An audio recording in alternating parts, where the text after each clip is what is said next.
এই আম মিষ্টিগুলো কিন্তু ২০-৩০ মিনিটের মধ্যেই ৩-৪টে উপকরণ দিয়ে বানানো যায়। অনেক সোজা। প্রথমে আমরা স্টাফিং বানাবো। তার জন্য আমরা আমটাকে ছুলে কেটে নেব। এই ছোট ছোট আমগুলো দেখেই আমার মনে হয়েছিল যে আম মিষ্টি করা যেতে পারে।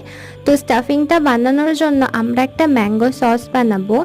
একটা প্যানের মধ্যে আম দিয়ে দেব আর চিনি অতি সামান্য দেব, অল্প একটু ১ চামচ। মাত্র ১০ মিনিট নাড়াচাড়া করলেই কিন্তু ম্যাঙ্গো সস তৈরি। এটা ম্যাঙ্গো জ্যামের মতন আপনারা সবকিছুতে ইউজ করতে পারবেন। এখানে আমি ২০০ গ্রাম পনির নিয়েছি, এটাকে কেটে না ভালো করে এরকম গুঁড়ো করে নেব।